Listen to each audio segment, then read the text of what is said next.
Hola, ¿qué tal? ¿Cómo le va? Qué gusto saludarle. Bienvenidos a Semanario Judicial.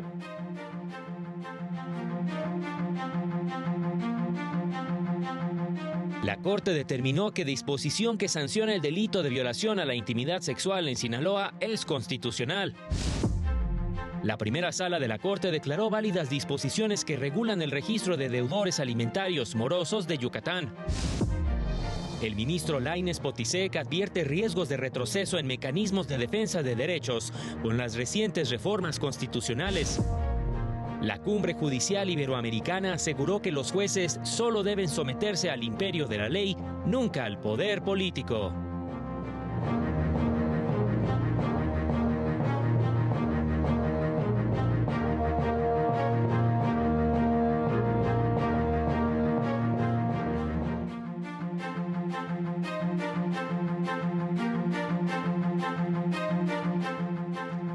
Qué gusto poder saludarle este fin de semana. Soy Óscar González y a nombre de todo este equipo de trabajo les saludamos con mucho gusto.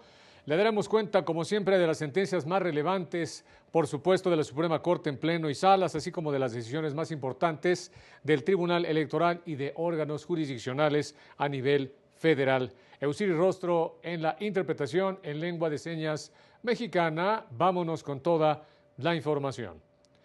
Esta semana la Corte resolvió asuntos relacionados con el uso de la inteligencia artificial para cometer delitos y en materia de responsabilidad patrimonial. Esta semana el Pleno de la Corte declaró la invalidez de disposiciones de la Ley de Responsabilidad Patrimonial de Puebla, que ponen un tope a la indemnización por daño moral que el Estado esté obligado a cubrir, así como la que establece que en caso de muerte o incapacidad total permanente, el cálculo de la indemnización se hará de acuerdo con el artículo 1988 del Código Civil local. Este límite no permite que los daños ocasionados a bienes y derechos de las personas puedan superar el monto compensatorio sin consecuencias para el Estado, lo cual desincentiva la prevención del daño y reduce los esfuerzos para perfeccionar los servicios públicos, afectando la garantía de no repetición. El Pleno también invalidó del artículo 16 de esa disposición las porciones que remiten a la Ley Federal del Trabajo. En otro asunto, el Pleno no alcanzó los votos para declarar la inconstitucionalidad con efectos generales del artículo 3, párrafos quinto y sexto de la Ley de Amnistía, que establece que los interesados podrán interponer los medios de defensa que resulten aplicables.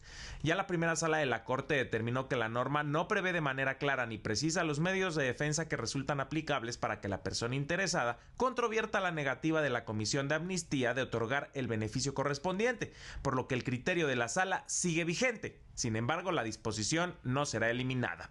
El jueves, el Pleno de la Corte declaró constitucional la definición de inteligencia artificial del Código Penal de Sinaloa para que la sanción del delito de violación a la intimidad sexual incluya a quien use esa tecnología para generar y divulgar imágenes, audios o videos falsos de contenido sexual de una persona, mejor conocidas como deepfakes. Si bien la definición ofrecida por el legislador local con respecto a la inteligencia artificial no contiene todos los parámetros técnicos establecidos en la literatura especializada y en el derecho comparado, esto no permite arribar a la conclusión de que sea imprecisa, pues el legislador otorgó una definición acotada, una definición comprensible en el contexto del delito de violación a la intimidad sexual. Se impide una aplicación arbitraria de la norma por parte de las autoridades. Y en consecuencia, como las normas reclamadas son absolutamente coincidentes con la obligación de garantizar la protección reforzada a la infancia y a las mujeres. En otro asunto, al resolver una controversia constitucional promovida por la alcaldía Benito Juárez, el Pleno validó el decreto con el aviso y los artículos 34, 35 y octavo transitorio de la Ley de Mejora Regulatoria para la Ciudad de México, que establecen el registro de regulaciones de la capital del país y ordenan a la alcaldía cargar sus regulaciones vigentes en el propio registro, mantenerlas actualizadas, así como asistir a una capacitación para ese propósito. De acuerdo con el Pleno, no invaden las competencias de la alcaldía en materia de mejora regulatoria, de gobierno electrónico y política de datos, ni contra los principios de autonomía administrativa y de gestión, de distribución de competencias y de supremacía constitucional. Para el canal del Poder Judicial de la Federación, Mario López Peña. La segunda sala de la Corte determinó que el artículo 70, fracción 42ª de la Ley General de Transparencia y Acceso a la Información Pública no viola el derecho a la protección de datos personales siempre y cuando se interprete de conformidad con los artículos 6 y 16 de la Constitución Federal. La disposición forma parte de un sistema que materializa los derechos de acceso a la información, a la privacidad y a la protección de los datos personales, precepto que debe entenderse en el sentido de que frente al deber de los sujetos obligados a publicar la lista de pensionados y jubilados y el monto que perciben, cuyo fin es transparentar el destino de los recursos públicos que reciben, se encuentra el derecho de los particulares de oponerse al tratamiento de que su información realice precisamente o la realice el sujeto obligado. Por tanto, los sujetos obligados en este sentido deben ponderar si para la finalidad que se tiene la publicación de la lista de jubilados y pensionados y el monto que perciben es necesario que se divulgue el nombre de la persona beneficiaria o si puede suprimirse sin que ello repercuta en la transparencia del destino de los recursos públicos. La primera sala resolvió esta semana asuntos relacionados con la protección al medio ambiente con deudores alimentarios. En su sesión de este miércoles, la primera sala de la Corte reconoció la constitucionalidad del registro de deudores alimentarios morosos de Yucatán. Concluyó que el registro persigue un fin legítimo que es proteger y garantizar el derecho de alimentos, en especial cuando se encuentren menores de edad involucrados. Indicó que es un mecanismo de presión social y civil para responsabilizar a los deudores que incumplen con sus obligaciones. Además, detalló, se quita al representante del acreedor alimentario la responsabilidad de procurar su cumplimiento por parte del deudor. Inclusive en materia penal, argumentó la sala, el registro constituye un elemento que ayuda a la autoridad ministerial para proceder de oficio a su investigación y seguimiento cuando el deudor esté inscrito, así como para cesar la acción penal cuando la persona sea dada de baja al haber cumplido con sus obligaciones. En otro asunto, la sala declaró que el esquema normativo previsto en la Ley General de Pesca y Acuacultura Sustentables es acorde al derecho humano a un ambiente sano. Explicó que la legislación permite la creación de instrumentos y mecanismos más específicos y adaptables para garantizar la recuperación y restauración, así como para evitar y combatir el deterioro y sobreexplotación de las especies pesqueras. Para el canal del Poder Judicial de la Federación, Mario López Peña. La ministra Ríos Farjat ofreció una conferencia sobre criterios relevantes del máximo tribunal en materia de género. Muchísimas gracias. La Universidad Ibero Torreón inauguró la Cátedra de Perspectiva de Género Ana Margarita Ríos Farjat, que inició con una conferencia magistral por parte de la ministra homenajeada. Habló sobre las sentencias relevantes en materia de género y de la importancia de seguir trabajando en ese tema para alcanzar la plenitud y la felicidad como sociedad, así como para desterrar la violencia contra las mujeres. No podemos darnos el lujo de volvernos una sociedad violenta. Ya para cuando se llega a la violencia física, es que pasamos ya por lo que comencé hablando. La violencia de quitar lugares, la violencia de pasar por encima del otro, la violencia del lenguaje. Y eso que nada más hablé del tema de masculino generalizador. No me metí al lenguaje cuando el lenguaje se vuelve un arma. La ministra Ríos Farjat destacó algunas sentencias que ha emitido la Suprema Corte de Justicia de la Nación en materia de género y que pueden servir para generar políticas públicas en favor de las mujeres. Faltan políticas públicas. Hay un problema todavía. Y además, no dejemos de observar esto. Las políticas públicas no es algo que diseñamos. Ya nos quedó muy bien, nos quedó muy integral, muy completo. Viva, lo ponemos aquí y ya va a funcionar solo. No, nada en la vida pública funciona solo. Hay que mantenerlo actualizado, hay que mantener la atención constante, hay que revisar el polvo que se le va acumulando en el camino. Lamentó que este tipo de sentencias no se analicen en las universidades ni tampoco se conozca mucho del sistema constitucional y de las instituciones que en cualquier vendaval pueden desaparecer. Hay una línea entre quitar las instituciones o cambiar las instituciones porque ya no hablan con lo que la sociedad actual desea. Y otra cosa es caer en esos cambios por ignorancia de que qué hacen, para qué sirven. Entonces ahí yo de verdad, sin afán de de meterme a las cuestiones meramente académicas, porque no estoy en ese terreno. Pero digo desde aquí, yo creo que la responsabilidad de la Academia Mexicana en términos de justicia puede dar para más. Creo que para el canal del Poder Judicial de la Federación, Juan Carlos González. Por su parte, el ministro Javier Lainez aseguró que con las recientes reformas a la Constitución habrá un retroceso en materia de protección de derechos.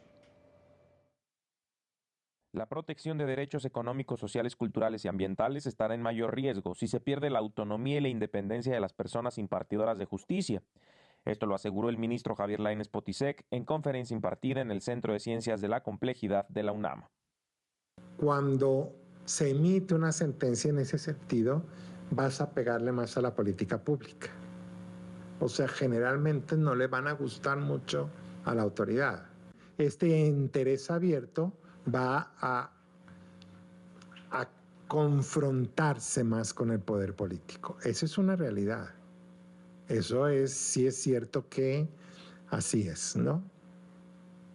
Y yo sí creo que por eso es importante jueces autónomos, porque hay que resistir, si me explico, a estas reticencias que, insisto, son naturales a cualquier autoridad. El ministro Lainez respondió a cuestionamientos de académicos respecto de la reforma al artículo 105 de la Constitución a propósito de la improcedencia de las acciones de inconstitucionalidad para controvertir reformas o adiciones a la propia Carta Magna. Indicó que también hay riesgos de retroceso, sobre todo, dijo, de cara al cumplimiento de compromisos internacionales en temas como la prisión preventiva oficiosa. Yo creo que sí hay riesgo de retrocesos importantes ahí, porque si la Corte iba un día a tener que analizar eso, pues ya no puede. Para el canal del Poder Judicial de la Federación, Mario López Peña. Estamos en Semanario Judicial, vámonos rápidamente a mensajes y volvemos con más.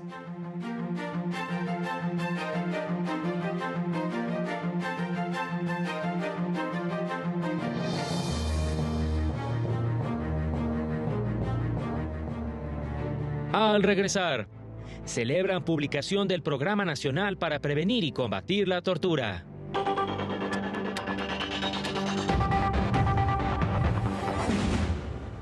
Esta semana se llevó a cabo en España la segunda reunión preparatoria de la 22ª Cumbre Judicial Iberoamericana.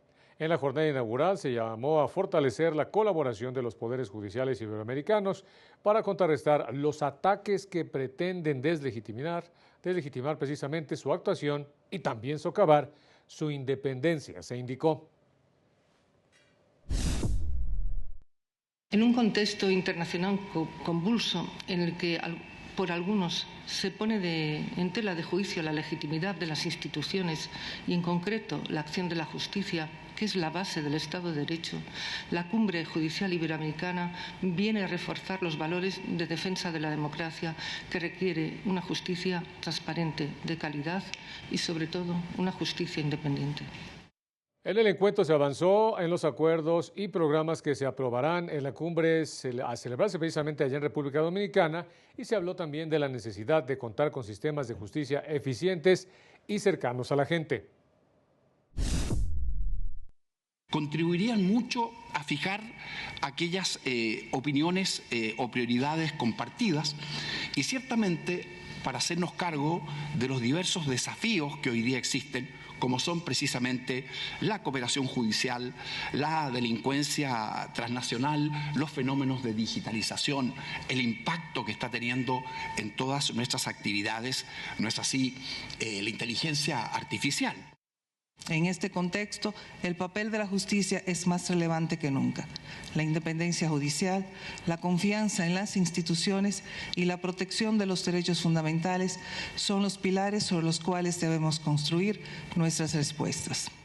Durante la clausura de la reunión preparatoria se afirmó que la Cumbre Judicial Iberoamericana se ha convertido en el espacio idóneo de defensa de los valores del Estado de Derecho, agregando que la cumbre está llamada a defender y fortalecer la independencia judicial. Yo creo que la Cumbre Judicial Iberoamericana viene siendo desde el año 2004 una institución de referencia mundial en la defensa de los valores del Estado de Derecho.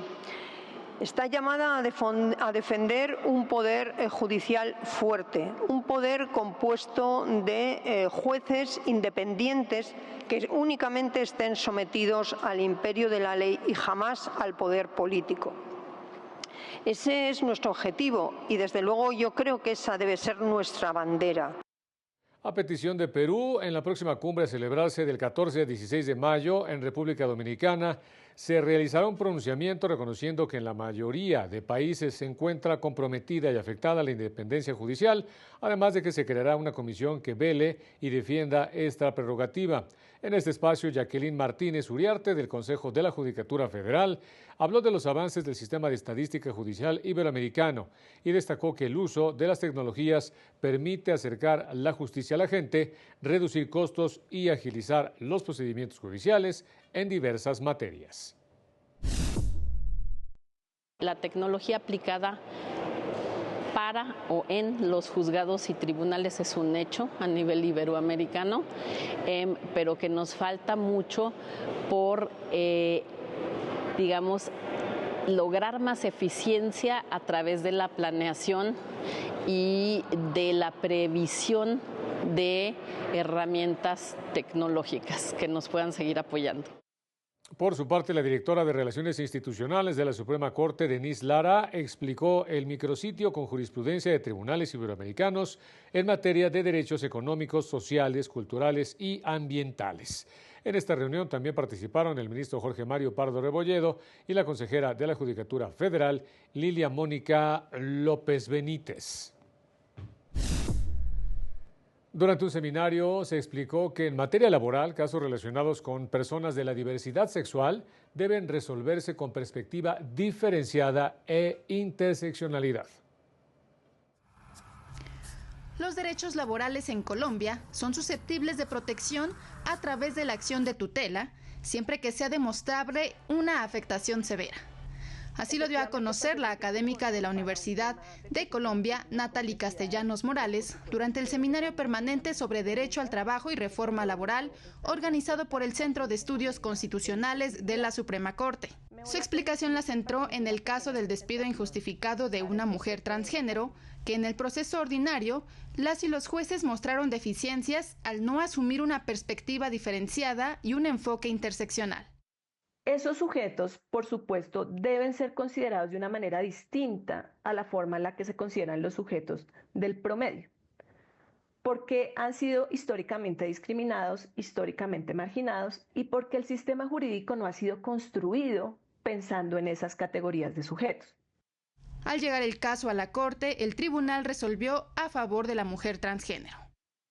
Primero declaró la ineficacia del despido por considerarlo inconstitucional. Por lo tanto, vienen todas las consecuencias que establece el Código Laboral. Ordenó el reintegro inmediato.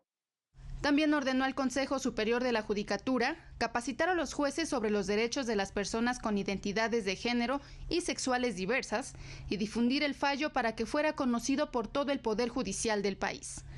Para el canal del Poder Judicial de la Federación, Laura Murillo.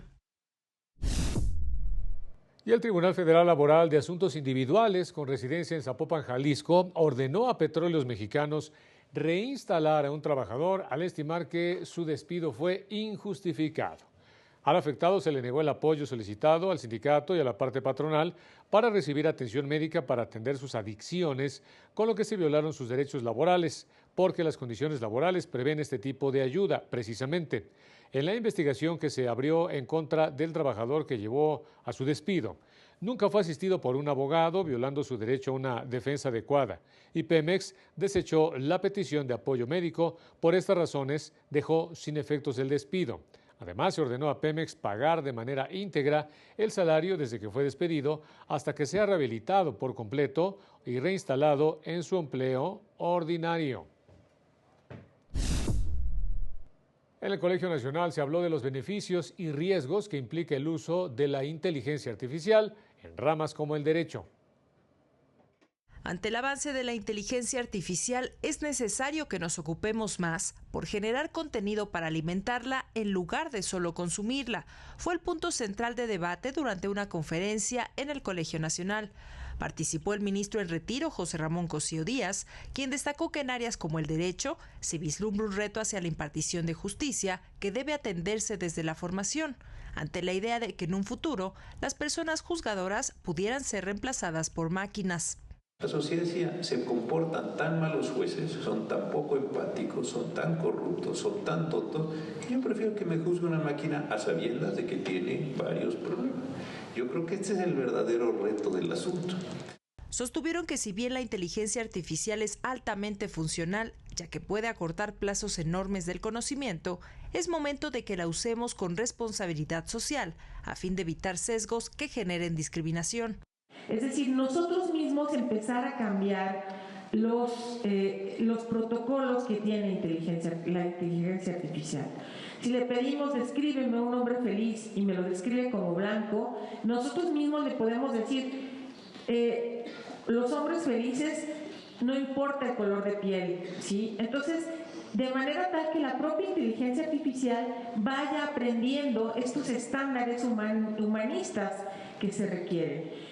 Dieron a conocer que en México actualmente 206,000 estudiantes de todo el país cursan la carrera de inteligencia artificial. Para el canal del Poder Judicial de la Federación, Lorena Sánchez Cabrera.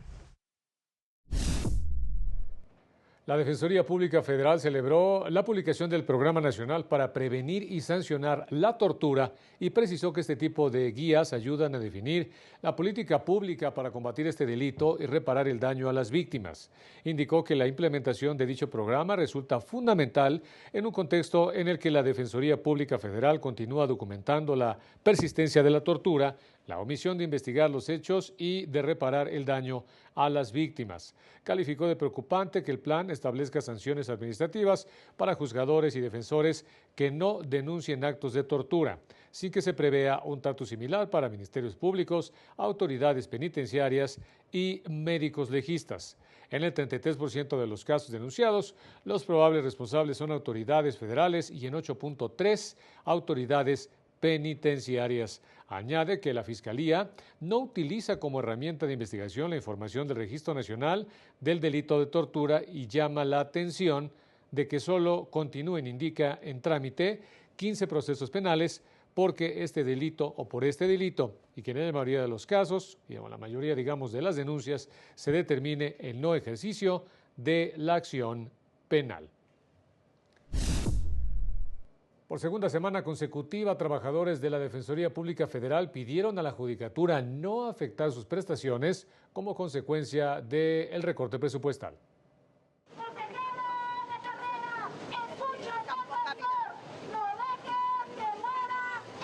Personal adscrito a la Defensoría Pública Federal volvió a manifestarse frente a las instalaciones del Consejo de la Judicatura Federal.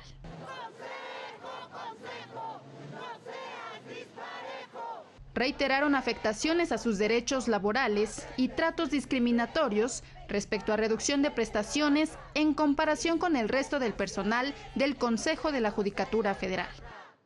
Se dejó por escrito que nos iban a respetar los derechos laborales, que no nos iban a bajar nuestras prestaciones y resulta que hace 15 días el Consejo decidió no aportarnos un fondo de un seguro de separación individualizado y un fondo de retiro para el personal operativo. Desde las 10 de la mañana comenzaron a llegar. Expresaron consignas y otra vez fue recibida una comisión. Entonces, pues hacemos un atento llamado a las autoridades del Poder Judicial, pues para que nos apoyen, para que vean que somos parte del Poder Judicial, que merecemos un trato igualitario, un trato digno y no discriminatorio.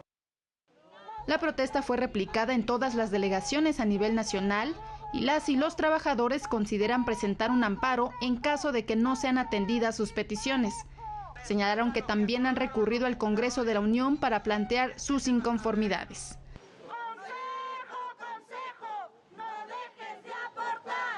Para el canal del Poder Judicial de la Federación, Laura Murillo. Informarle que en el semanario judicial de esta semana se publicaron 50 criterios de distintos órganos jurisdiccionales de los cuales solo 2 corresponden a la primera sala de la Corte. Se trata de criterios que llevan por rubro juicio de amparo indirecto contra el citatorio del Ministerio Público girado en la etapa inicial de la investigación. Se actualiza su improcedencia cuando solo se informa a una persona de su posible imputación y garantiza su derecho a rendir entrevista. Prescripción de la acción ordinaria derivada de un contrato de seguro. El plazo para que opere no se interrumpe con la solicitud y emisión del dictamen previsto en el artículo 68 bis de la Ley de Protección y Defensa al Usuario de Servicios Financieros. De plenos regionales se publicaron 8 criterios, 7 jurisprudencias y una tesis aislada sobre temas de pensión por edad y tiempo de servicio, procedimiento especial colectivo y pensión por viudez. Mientras que de tribunales colegiados se publicaron 40 criterios, una jurisprudencia y 39 tesis aisladas sobre temas de carácter de víctima en una investigación penal, interrupción legal del embarazo y pensión compensatoria. Esta semana el Tribunal Electoral resolvió un asunto relacionado con las boletas que se utilizarán en la elección judicial. Por mayoría de votos, la Sala Superior del Tribunal Electoral del Poder Judicial de la Federación confirmó el acuerdo del Consejo General del INE que aprobó el diseño y la impresión de las boletas para la elección de titulares de juzgados de distrito y magistraturas de circuito del Poder Judicial de la Federación.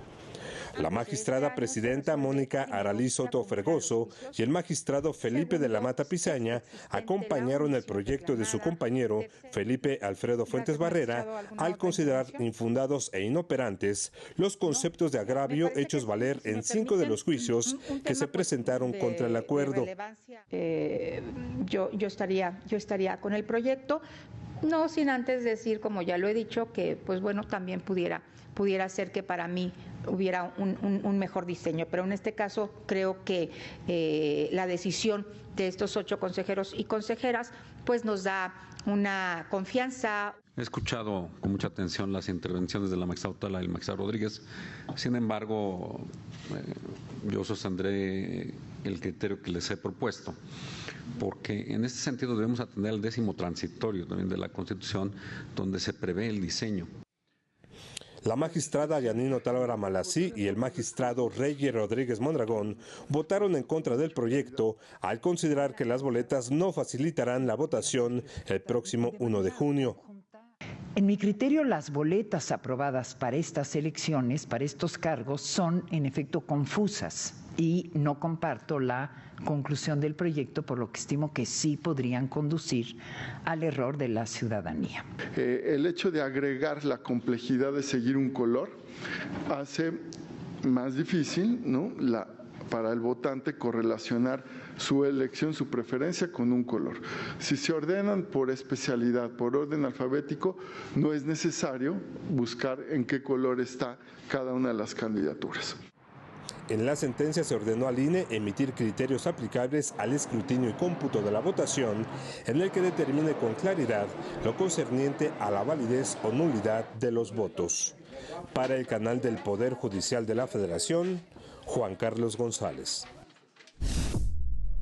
Y ya nos vamos, pero invitarlo, por supuesto, a que se mantenga en la señal del canal del Poder Judicial de la Federación y a que este lunes siga la sesión del Pleno de la Suprema Corte, que en esta ocasión tiene previsto analizar y resolver 2 contradicciones de criterios entre la primera y segunda salas, así como 3 acciones de inconstitucionalidad en las que se pide invalidar disposiciones de las leyes de la Universidad Intercultural de Jalisco para la inclusión y desarrollo de las personas con discapacidad de Sonora y de Fiscalización Superior de San Luis Potosí. Muchas gracias, cuídese y nos vemos en la próxima.